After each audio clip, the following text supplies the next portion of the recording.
प्रधानमंत्री नरेंद्र मोदी ने बिहार के सीमांचल क्षेत्र में कनेक्टिविटी को बढ़ावा देने के लिए एक ऐतिहासिक कदम उठाते हुए पूर्णिया एयरपोर्ट के नए टर्मिनल भवन का शुभारंभ किया। इस पहल से क्षेत्र की लंबे समय से चली आ रही अवहेलना और विकास की कमी को दूर करने की दिशा में एक मजबूत शुरुआत हुई है। सीमांचल का विकास बिहार की प्रगति की नींव। प्रधानमंत्री ने अपने संबोधन में जोर देकर कहा कि सीमांचल का विकास बिहार के समग्र विकास के लिए अत्यंत जरूरी है। उन्होंने कहा, बिहार के चौतरफा विकास के लिए सीमांचल का विकास जरूरी है। इसी विजन के साथ आज पूर्णिया एयरपोर्ट की टर्मिनल बिल्डिंग के शुभारंभ के साथ ही राज्य की कनेक्टिविटी को एक नया विस्तार दिया गया है। उड़ान योजना के तहत नया एयरपोर्ट। पूर्णिया एयरपोर्ट का विकास उड़े देश का आम नागरिक उड़ान योजना के तहत किया गया है, जो भारत के कम सेवा वाले क्षेत्रों में हवाई कनेक्टिविटी को बढ़ाने का लक्ष्य रखती है।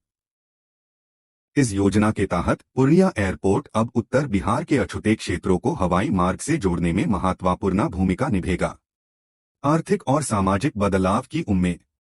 नए एयरपोर्ट टर्मिनल के साथ सीमांचल क्षेत्र के निवासियों को अब कोलकाता जैसे बड़े शहरों और व्यावसायिक केंद्रों से सीधा संपर्क मिलेगा, जो पहले समय लेने वाला और महंगा था।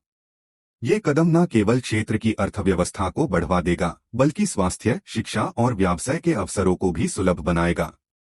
बुनियादी ढांचे के विकास पर जोर। प्रधानमंत्री ने इस अवसर पर बिहार के बुनियादी ढांचे के विकास पर भी प्रकाश डाला। उन्होंने कहा कि रेल और सड़क नेटवर्क को आधुनिक और यूसीसीएच तकनीक वाले सेवाओं से जोड़ने के लिए एनडीए सरकार निरंतर प्रयास कर रही है। हाल ही में अरारिया गैलगेलिया और विक्रमशिला कटारिया के बीच नई रेल लाइन का उद्घाटन किया गया, जबकि मोकामा मुंगेर खंड के लिए हाई स्पीड कॉरिडोर को मंजूरी दी गई है। भविष्य की योजनाएं। पूर्णिया एयरपोर्ट के टर्मिनल भवन के पूरा होने के साथ ये एयरपोर्ट दिसंबर 2025 तक पूरी तरह से परिचालन में आने की उम्मीद है।